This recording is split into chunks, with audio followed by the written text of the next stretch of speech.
Hello, everyone. Welcome to It's Sybil. I am Sybil Wilkes, and it's Sybil with Cameron Riley. Hello, Cameron. How are you today?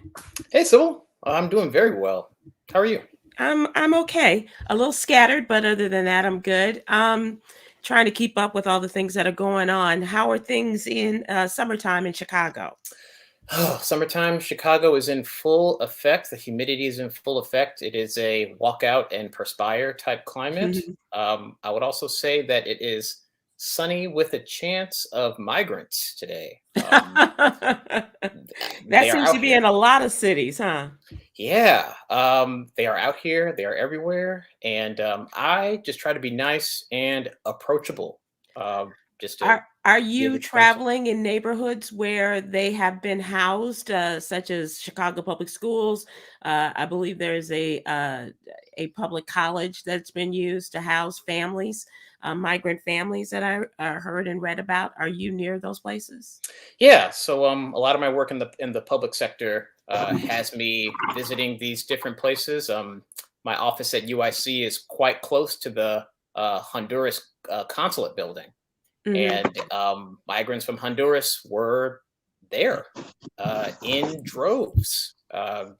And I just it gave me a decent chance to practice on like some Spanish turner phrases that I used, and they seemed very happy and excited. So.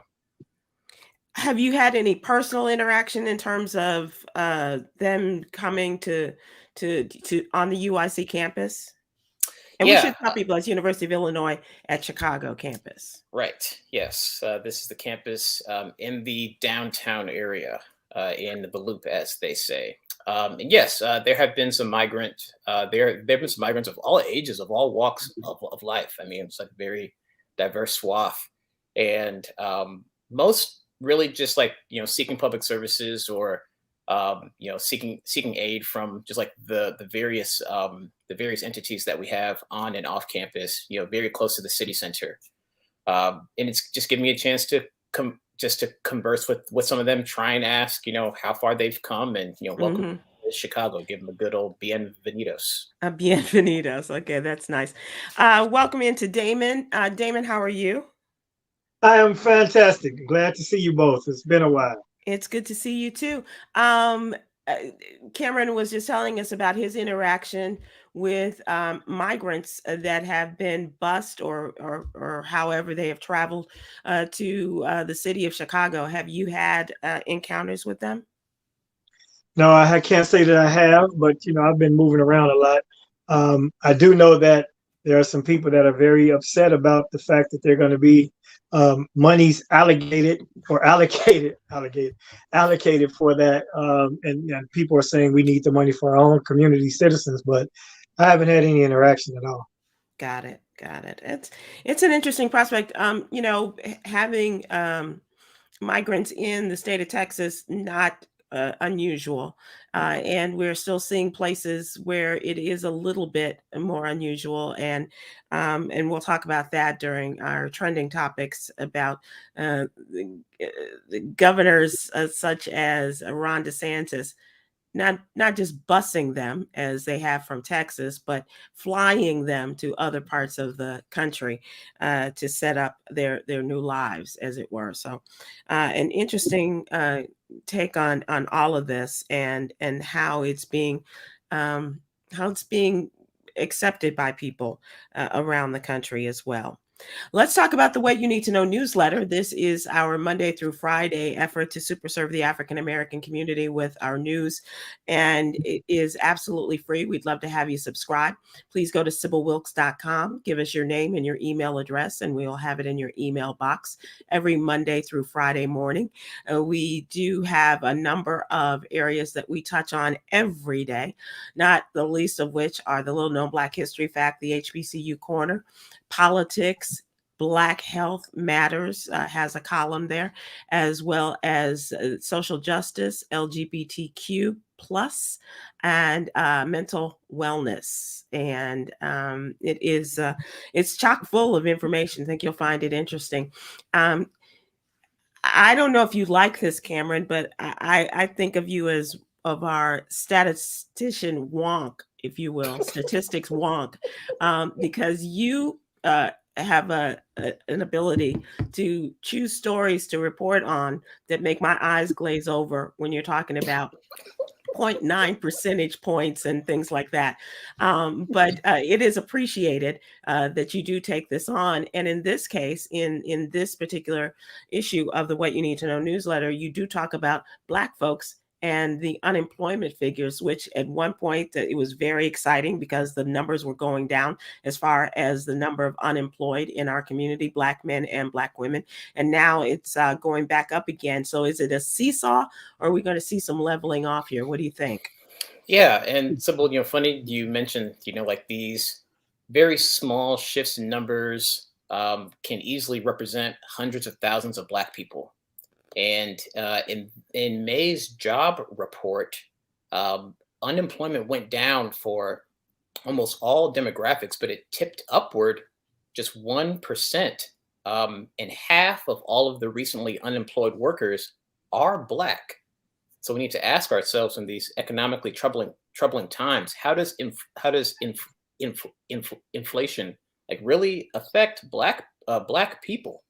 And so as we dive a little bit deeper into the numbers, we can see that Black male workers have had the easiest time getting back into the workforce. Mm-hmm. And where they're going are the manufacturing and the warehouse jobs, the Amazons, the UPSs, the FedExes. Black women have had the hardest time getting back into the workforce post-pandemic. A lot of the health and hospitality and the education and public sector jobs, it takes a little bit longer to get back into those.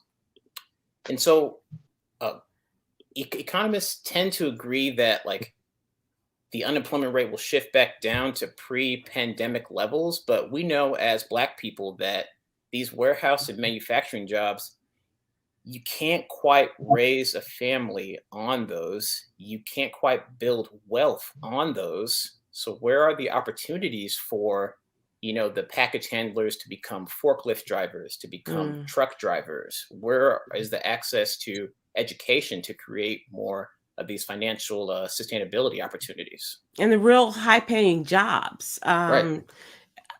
I'm really curious when they talk about women being affected in health as well as education jobs, because on the other side of this are news stories about how difficult it is to find good people to teach our children, as well as nurses to bring into the hospital arena. And they're losing more nurses than they are bringing in. So much so, I read a story the other day about the fact that a number of hospitals are bringing in foreigners, people from foreign countries, to fill these nursing positions. And it's kind of a catch-22 because they bring them in, they promise them a lot in order to do these jobs. And the people come from foreign countries and they find that they have been left, as my dad used to say, in the trick bag, because they're promised these salaries they don't get. They're promised decent hours, which they are working ridiculous hours, and often find themselves to be the only people who are working a particular ward at one time. And so I can see why they're not, Americans are not moving towards those jobs, because who wants to be in a classroom where parents are dictating what books you can and cannot read to your children, and other rules that come about with how you can talk to your children, a person's children, regarding everyday conversations that is not foreign to most of us. I dare say that would be a stumbling block and would keep a lot of people, I know, away from the classroom, as well as they still don't get the pay that they deserve. So all of these things are working not for the good, not to encourage higher levels of employment, but it doesn't seem that they're working together to make these things work out for people who are looking for a job. And they're saying, as you said, that it's hard to get women back into health, education, hospitality, jobs like that. But I can tell you this: they had all the auto zones, It's women. I love it.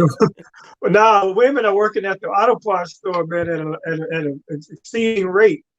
Every time I go to AutoZone or O'Reilly's, it's a woman that's getting your car parts. That was never the case back in the day. So I don't know if black men have turned to package handling and doing soft work as opposed to learning how to work on a car and to tap a computer and look up an alternator. Because there's women in the AutoZone. I'll tell you right now. I love that. I was having my car service the other day, and there was a young woman who was working in the car service department, and I was like, this is what I'm talking about. She had the Bambi lashes on and everything. Girlfriend was working it. I was like, I love this, you know. So it's the non-traditional, whatever traditional is, but the non-traditional job positions that women seem to be moving towards and getting paid very well for it, as opposed to the more traditional avenues such as teaching and nursing, which are not paying as well and come with more challenges to the teachers and to nurses. So it's going to be interesting to watch this, especially as the campaign season goes on, because President Biden is counting on the numbers to continue, unemployment numbers to continue to drop, but and especially among people that he really is counting on to support him in the fall, and in terms of Blacks and Hispanics. This all kind of works together in a curious mishmash, if you will, but it's going to be interesting to watch. Just looking at the numbers, Cameron, would you care to make a prediction on how things are going to look with the next jobs report, or do you have a sense of it, having watched the history of it? Well, I would predict, it's summer. It's summertime now. Summer hiring fairs are always a thing. People are hiring in mass. The airlines, the bus transportation services are hiring. I expect in the short term to see unemployment go back down for Black Americans, and then in the fall, as schools start to just research for the fall season, I expect that we see more women enter the workforce as well. Yeah. And certainly it's important that, when our kids come home from college, that they get those jobs, that so they can, make some money for the following semester. So, and Lord knows there were a couple of summers where they were not able to work or get out and get those jobs, because first the jobs weren't available because of the pandemic. And many times their parents didn't want them out for fear of bringing COVID back into the home. So it's this is really a catch-up time for a lot of them. And Damon, I'm curious, as a business owner, are you getting a lot of people coming in and asking for applications to work in at Brittles? I don't deal with that. Actually, it's not. In fact, there's a shortage. She's always looking for help when it comes to staffing for service. Even though we put a 20% gratuity that goes directly to them on the tab already, so you're getting a generous tip. But it's still hard to keep people in the service industry right now. And as he said, you just can't really make a living off that. It's a second job maybe, right. And people are already overworked, stressed out, and the time is consumed. So it's really tricky. So there's most restaurants and service related industries are looking for people at all times. It really is not easy, and folks are still talking about working from home, and those those become far and few in between as well. So it's going to be interesting to watch and see how this all plays out. And if you have any observations you want to share with us, you can text us and join us here in the conversation. We'd love to have you and talk. And I would have given a more concise answer, but my wife is silly and she was on her way to the shower butt naked, and that's why I stuttered. Okay. Thanks for sharing that as we're talking about unemployment. I appreciate that light note. Speaking of the newsletter, this is, as we are recording this, it's June 6th, and this is the 79th anniversary of D-Day. And what many call the beginning of the end of World War II. It happened 79 years ago, where the U.S. troops, along with Canada, United Kingdom, and other countries, went upon the shores of Normandy in France as they were seeking to invade the Nazi occupied country of France. And it was an amphibious assault, they call it. It was codenamed Operation Overlord, brought tens of thousands of soldiers onto the beaches of Normandy by the end of that first Tuesday in the month of June in 1944, forever known as D-Day. Now, the purpose of this, we have seen movies like The Longest Day all the way to Saving Private Ryan and talking about D-Day and that and in its all its glory as far as, beginning of the end of World War II, but the gore as well, because the number of lives that were lost there. But what we see is the people whose lives were lost and the people who were heroes that day. We see a lot of white men. And what is very seldomly discussed is the role of Black soldiers on that day. And there was one African American racially segregated battalion, the 320th, which worked that day. And there were about 2,000 African American troops believed to have hit the shores of Normandy that day. And they also, in this story, which I tend to go on a little bit, but this is just so fascinating to me when you talk about real heroes among us. And one that has been cited over and over, who is, his name was Corporal Waverly Woodson. And he died in 2005. But there are still efforts, there have been before his death and continue after his death, to get him the Medal of Honor, the highest medal that you can receive for your valor, your duty in a war. And so in wartime. And damn it, I don't want to say that it's racism, but a lot of it seems that it is. They said that his papers, in giving the full effect and force of what he did that day, were lost in a fire in the 70s. They tried to get the support of congresspeople, including a congressman who is now a senator, into Chris Van Hollen of Maryland, to bring his name before the Senate to be awarded the Medal of Honor.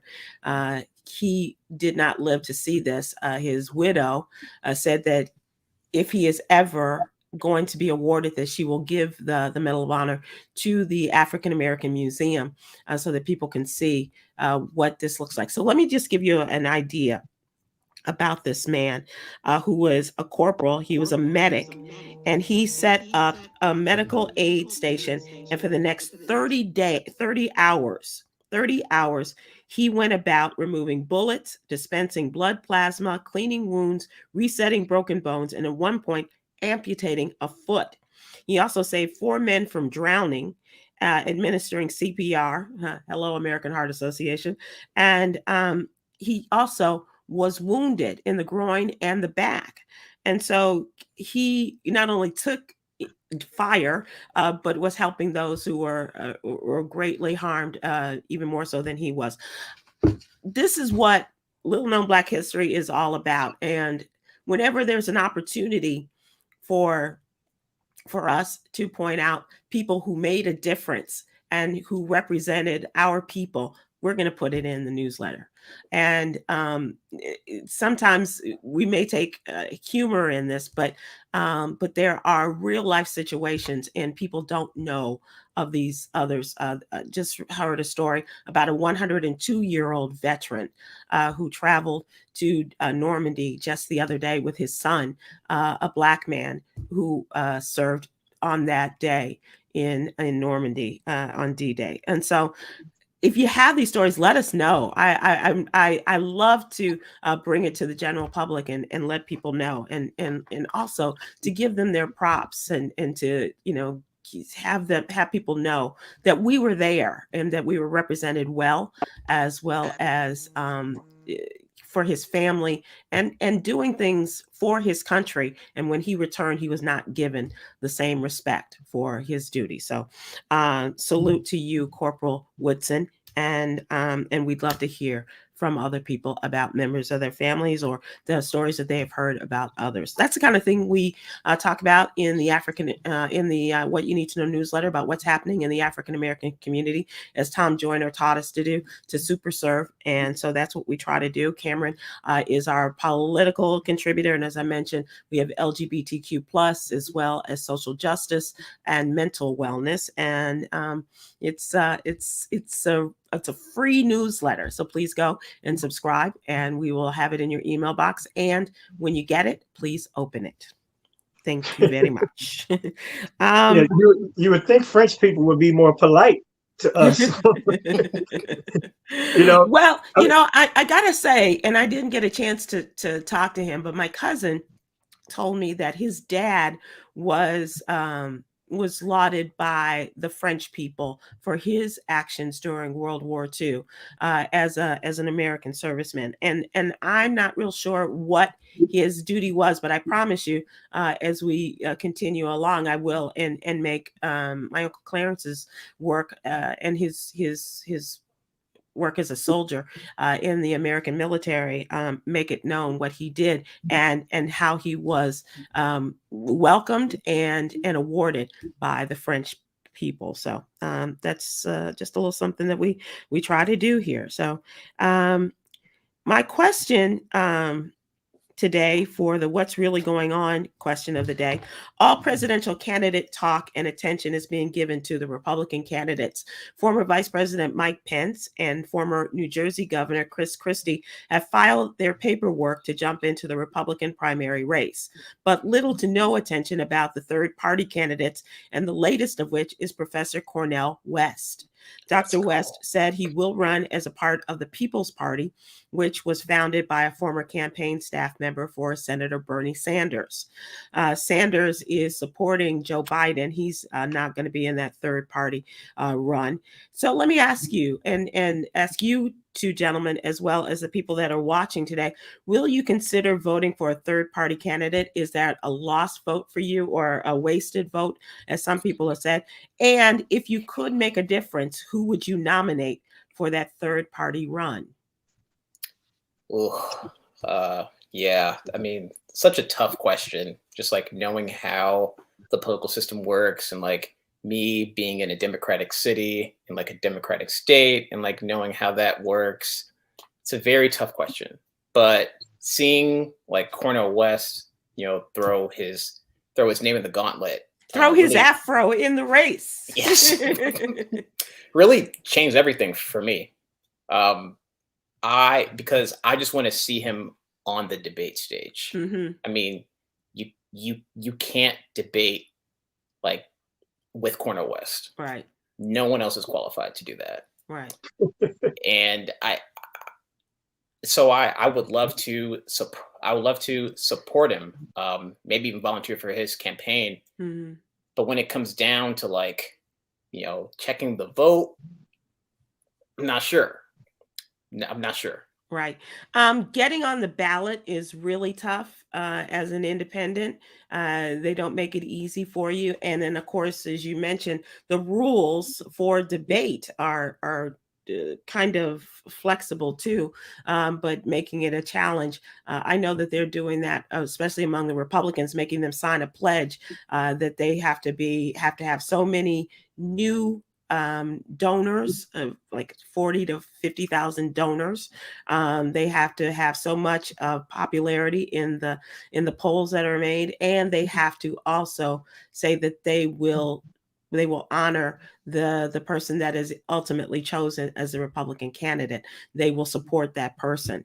That's a lot to ask of these people who are primarily jumping into the race because they don't want Donald Trump to be there anymore. And even though Donald Trump is the leader, it's still asking a lot for people who just want to get him out of the race. So I admire Dr. Cornel West, having met him and had him on the Joyner Show many times. He has a brilliant mind. And I like what he said when he jumped in, Damon. He said he is going to stop all wars around the world, and he is going to eliminate student loan debt. Very nice. All order. I mean, it's a great promise, and you Yeah. know, if you can do it, but the reality is not very likely. So what do you think, Oh Damon? yeah. Well, Third party candidate? my first thought is like I don't know or didn't know what his platform would be, but I did know what he would be wearing. Um, Yeah, he does have a bit of a uniform, that black suit. White shirt, black tie. Yeah. and then as far as you said, who else could be in that party? Eric Michael Dyson. Am I saying his name correctly? Hmm. He's a very Michael brilliant Eric man and a Dyson. great Yeah. debater. He would throw a little hip hop in his debate. That would be fun to watch because it's all theater at this point, Hmm. especially in the debate stage. Until we get down to past the primaries and such, it's really a free for all. So for entertainment purposes, I would love to see him in there. Um, but overall, like you said, when it comes down to your candidate having a viable chance of winning, and versus who would win if your candidate doesn't, Right. is where it all boils down to. So depending on who gets nominated as the Republican nominee and what Joe is looking like, third party is a great thing up until D-Day, so to speak. Hmm. And then you got to make a real conscious decision on what makes sense. But in the meantime, let everybody run. I want to see everybody run, even though we know Chris Christie is never going to run, but he may walk. Uh, I had to give y'all that Poor extra bit on that Chris. one.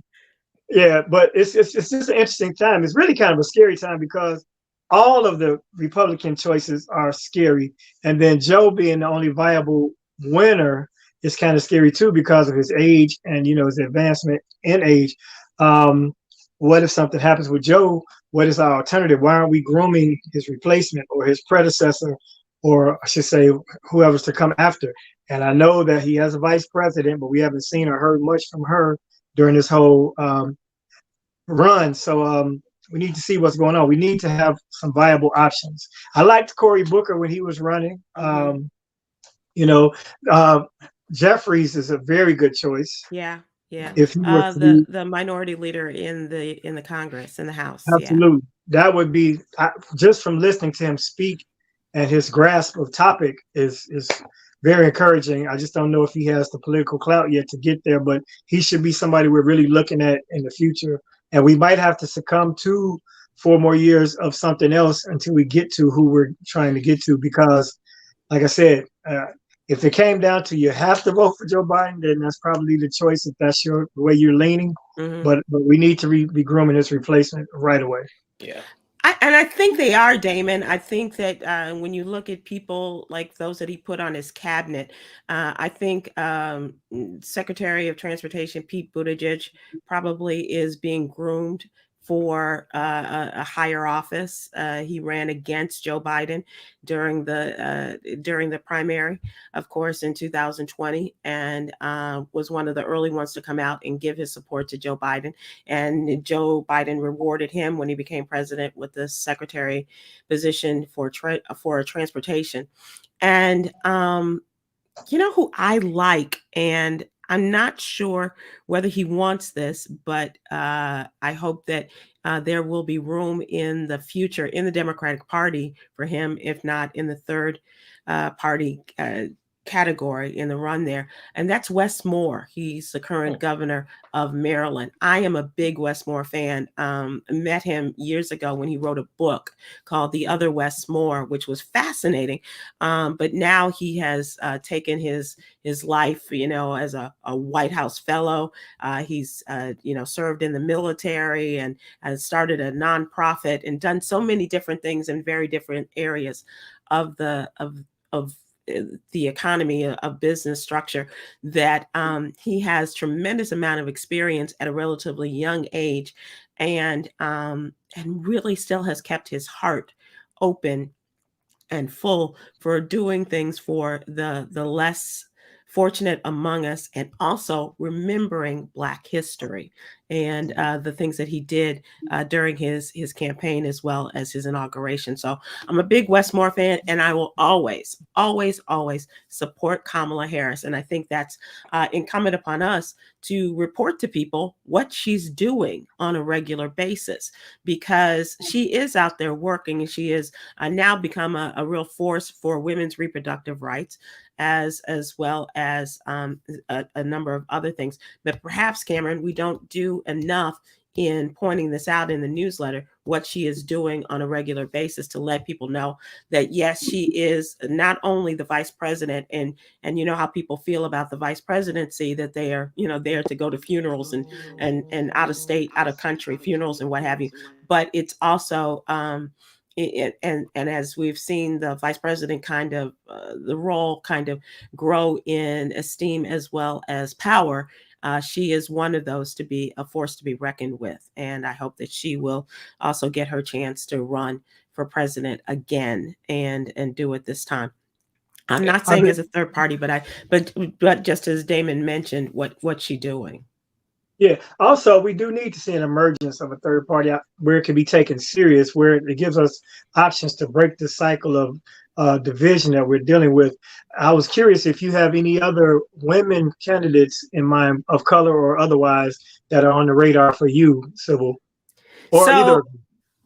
Yeah, Cameron, I'd like to hear your ideas too, because you are pretty pro-woman, and as a younger person, I would like to know if there are any younger people, not necessarily who are on track now, but you would like to see be put on track to perhaps run for higher office, especially the presidency. I like Mayor Tashura Jones a lot in St. Louis. Yeah, I mean, she's been.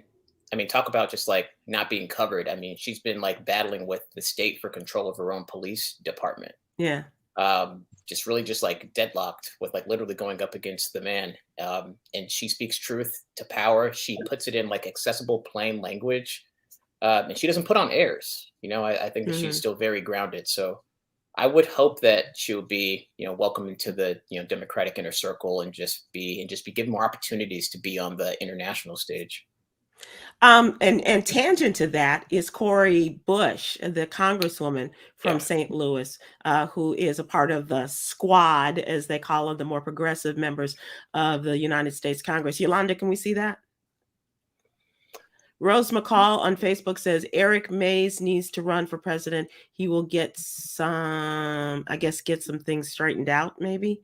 Is that what I'm seeing?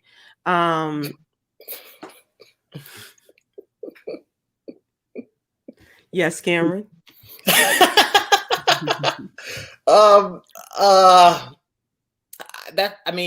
That's maybe the person is serious. Maybe I hope that was also a joke. Right. But that's probably the biggest laugh I've seen you have on this I know. show. I can't remember when he is just guffawed like that. It's just like, no. To swing back to women that I would like to see run for the presidency, I want to see Barbara Lee win for Senate and for the U.S. Senate representing California. I would love to see her win that, and then work her way through the Senate, have at least a good 4 years in the U.S. Senate, because she has had so many years in the House, and parlay that, if I can use that word, into running for president. I think she is an enormous talent, and really a strong woman, stands on her convictions, the only woman to vote against the invasion of Iraq after 9/11, 2001. So the only person to vote against that. Again, going against the Congressional Black Caucus, going against the entire Congress, as well as the White House. That was during George Bush's tenure, of course. So she is another one. And Val Demings is one that I would like to see get back into politics in the race as well. Renee Woodridge on Facebook said, wouldn't it be nice if Michelle Obama would run? Not going to happen. Yeah, I think we've all kind of reached that. And she's convinced us, Renee, that that's not going to happen. The same thing with Oprah Winfrey. You know, there was talk about Oprah being courted to run for the U.S. Senate from California, since that's where she makes her home now. as well as the presidency. But those are two Black women that I think have, put in their time, as it were, in their various areas of employment, if you will. But Michelle Obama has seen that job up close and personal, and that is not going to be in her future. But it would be nice. You're absolutely right. Maybe for the Obama girls. I don't know, but they don't seem to be interested in that either. No, 8 years in that lifestyle, I'm sure, is enough for anyone. Yeah, for sure. And especially after you've come through it, and you've dealt with all of the abuse and the scrutiny and the ridicule, and to go to jump back into that pot at that salary, I don't think so. So check out Cameron's story in tomorrow's newsletter, and we talk about third-party candidates and those who are not necessarily. And that's why I brought this up, Cameron, because I wanted you to be able to get some input on this and a look ahead to tomorrow's newsletter, talking about the likelihood of us supporting third-party candidates and what it would take. And as Cameron rightly points out, it's more than one person who can make change. It is really about a partnership, if you will, or a long line of people that can get things done. It's not just the president who can say, I want to end all wars. You need, I want to, and as we know, student debt is not going to end because he didn't have the support the way that he got with this debt crisis bill. So check out his article in the tomorrow's newsletter, if you would. Let's move to trending topics. And Damon, where are you going? What you doing? This weekend, actually, I may be going to the vineyard this Saturday. Oh, going to the vineyard early, are you? Yeah, just for a day, as a matter of fact, for a Pride-centric event. Comedy with Pride is something that Steve Capers put together for the community out there, but it hasn't been selling, so I'm clearly not doing well in that.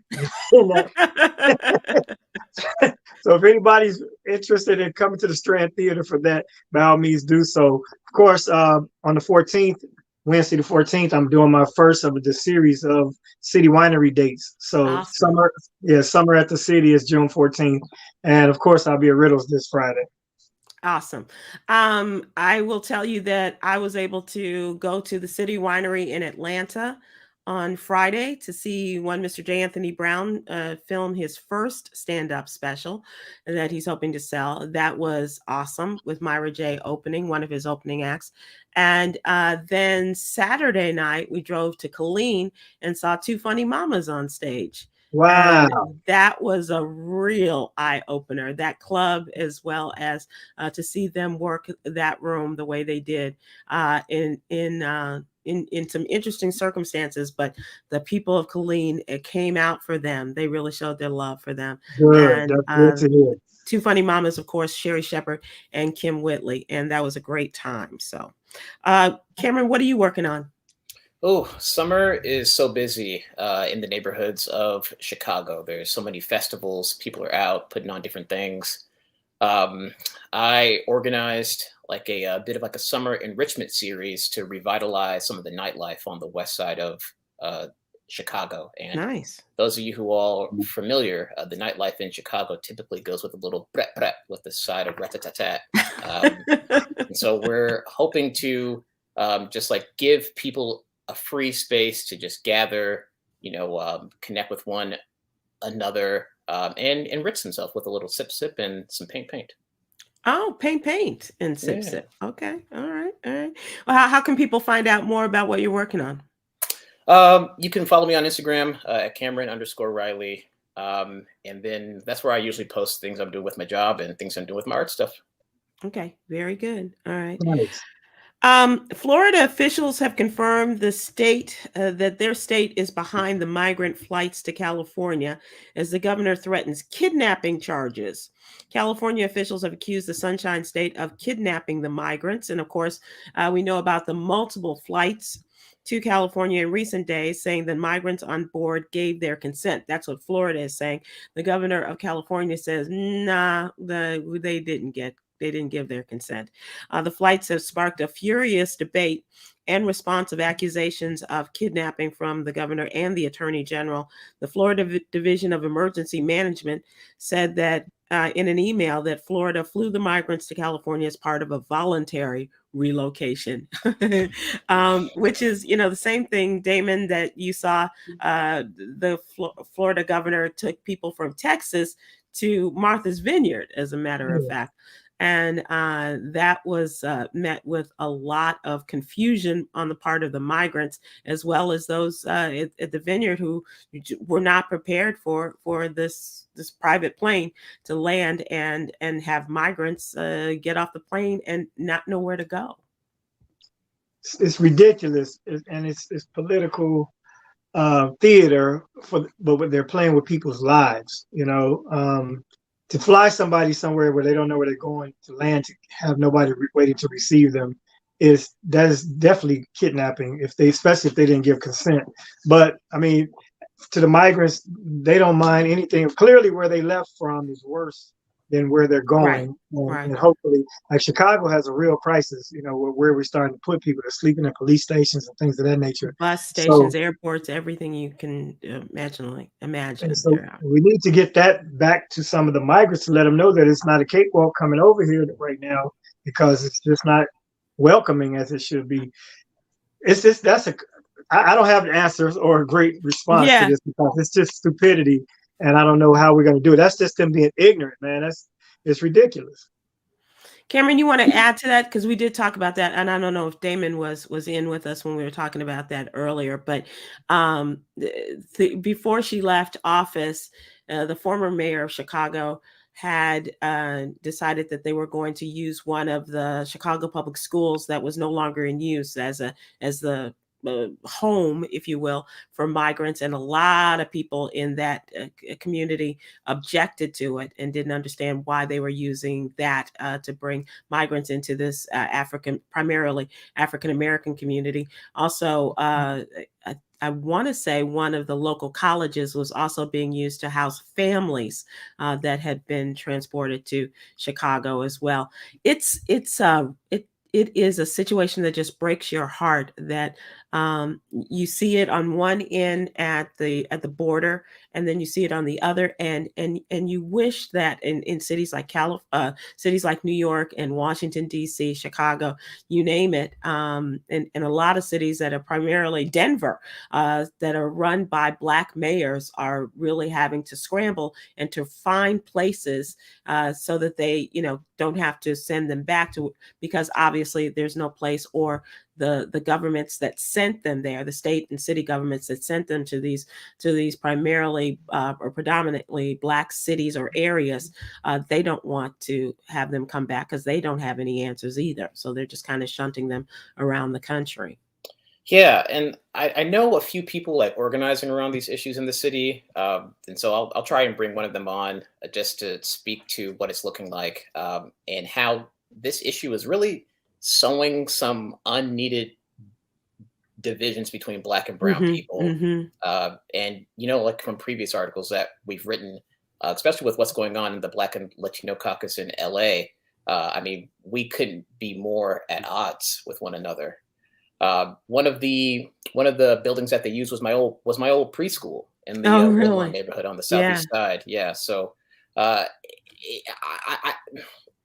as citizens, I just want to just extend to people, just be kind. Yeah.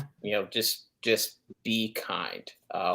We have no idea where it is and what trials and tribulations these people have gone through to get here.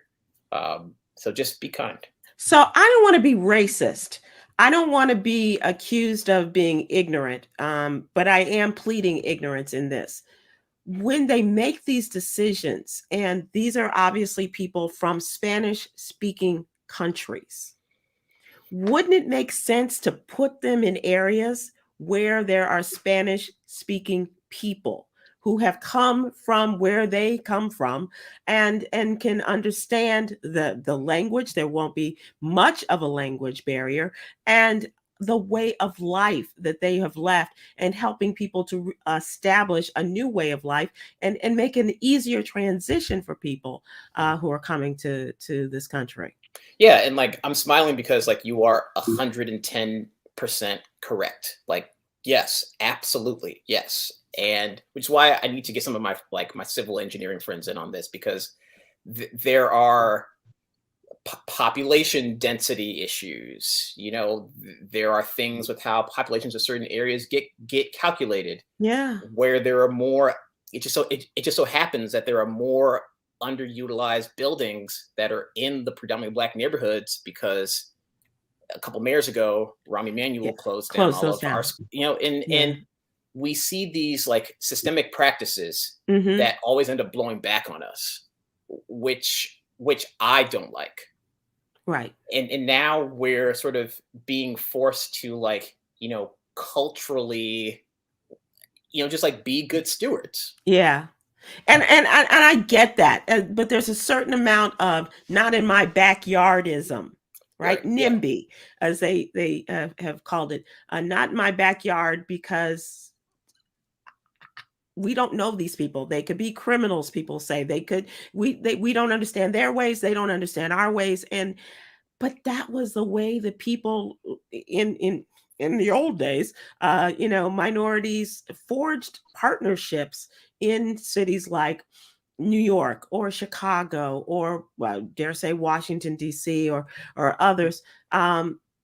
But now we are kind of closed off and don't want to really know about their other cultures and things like that.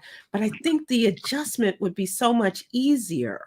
That's what I'm thinking about. So easy to identify because Chicago is so racially segregated. Yeah. That it's easy. We know what communities, like they should go by Midway Airport. They should go to Humboldt Park. They should go, we know where to send them if that's what they wanted to do, especially if tax dollars are being spent for that issue. But one thing I will say, that if we allow them to integrate into our communities, a lot of our yards are going to look better. Plumbing's going to be on point. Your roof won't be leaking. You might want to let a few of them hang around, because I try to deal with these Negro contractors, and I'm telling you that the handyman from the hood will let you down every time.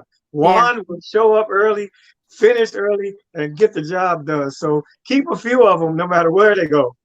And Mr. Carrillo, you and your son do a great job on my mama's lawn in Chicago. I just got to tell you, I promise you. I promise. Alvarez, they've been passed down my mother's for generations, from one truck to a whole fleet of trucks. But it doesn't have to go like this. But we are the dumping ground, so to speak. And you hate to, we're not comparing the people to garbage, but we get dumped on. We're the least respected. We have the lowest representation from a tax-based sense. So now our dollars are not respected either. So it's a lot going on with that. It's terrible. And it's not right, but it is the way of commerce, of business. I remember following Katrina, we used to get a lot of calls from people from cities like New Orleans, and they were recovering from Katrina, and a lot of Black folks that lost their jobs, but they were taken over by migrants coming in from Mexico. They were brought specifically into New Orleans and took away really great skilled labor, and like for painters and things like that. And we had a man named Mr. Jordan. He used to call and bemoan the fact all the time that, he was trying to find work, and every time he went to apply for a job, they had just hired a number of Hispanic people for half the price that, or half the salary or whatever that he was accustomed to being paid, and they could do it far cheaper and without all of the rules and regulations. And then when it came to upward mobility and those type of jobs, you couldn't be a foreman unless you were bilingual, because you had to be able to speak the language to the migrant workers. And that's happening in warehouses around here. My brother's a trucker, and he talks about it all the time. He said, man, they got all the jobs. And, 5 years in, they not only have the jobs, they start to buy up the housing. And then once they all are integrated, then they basically have run the Black people out of the area, because we can't get the jobs, can't get the wages, can't get the situation in our favor. So you can't just sit back. There has to be some resistance to it. but we also want to be compassionate. But that's always been our thing. Yeah, and it Right. comes Yeah. down on that. Yeah.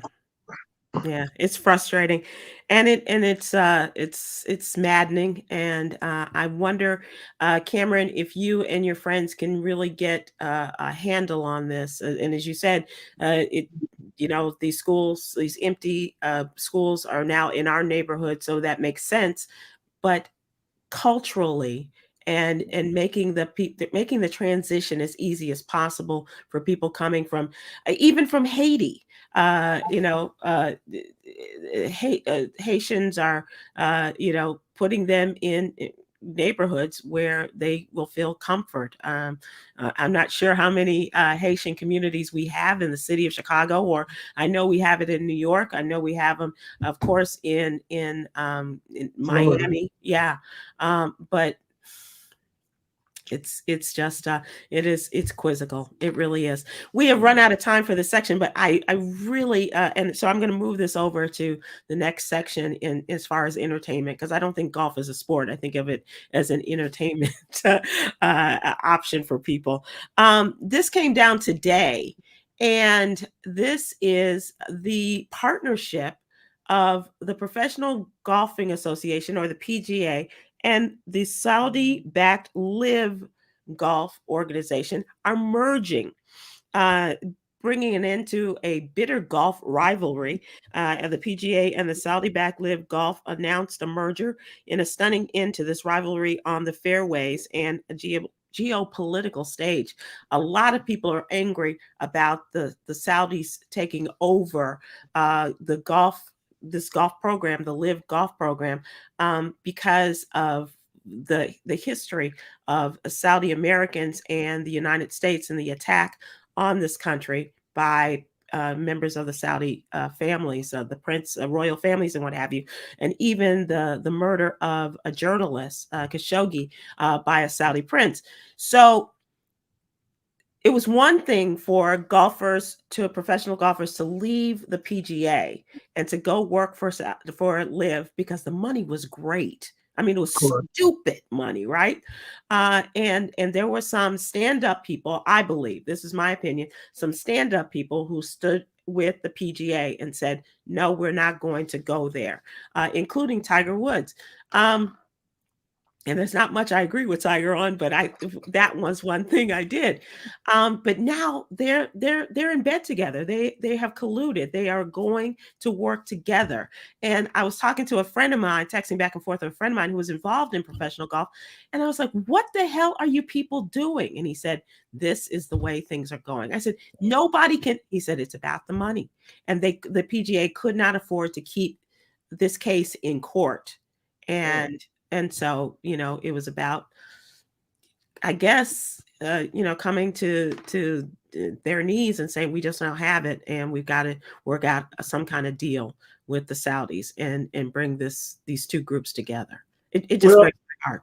It's heartbreaking, but it's not, because it really is, for me, a victory for brown people, considering how racist and exclusionary the PGA has been as historically, Yeah. and for them to not be able to afford, to be able to fight another entity is kind of ha for me. That's what the hell you get. Finally, they got to bow down. Why don't you all just go play pickleball? And that's the whole other thing. Pickleball is taking over basketball. Oh my gosh, how crazy is that? Yeah. So the PGA, yes, is an outstanding organization that's traditional, but the traditions that they uphold and the clubs that they play in and the places that still don't allow black membership and things of that nature, to hell with the PGA. I hope Liv takes over, and I hope they start playing hip hop on the course, like Tom Joyner from his balcony. Okay. Yeah. So get ready for the Saudis to take over professional golf, Cameron. It sounds like we went to go play a game of golf about it to me, and they just settled it on the course. It's so interesting to see how, like, this geopolitical climate is starting to shape, like, culture, right? I mean, golf was this, like, sacred, coveted, old boys club type game, but now the sheik wants in. Yeah. And the sheik has infinite ancestral money Oh my God. to just throw at this until the PGA yields, and they did. Until So, you come here and say that you'd like to sponsor the What You Need to Know newsletter, I'm going to hold off on supporting this, but because we could use that. But it's kind of sad to me that they have capitulated to this extent. But it all goes back to their oil. That's who they are. That's who they are as a people. You can buy white men. Yeah. Period. Yeah. Okay. Yeah. You can buy, and then half of them are already owned under the table anyway because of the oil lobby. Trust me, a few phone calls were made from the right people, and they like, okay, we're in because you'll lose this, that, or the other based on that, and that's what they get. I'm telling you, so don't feel bad for it.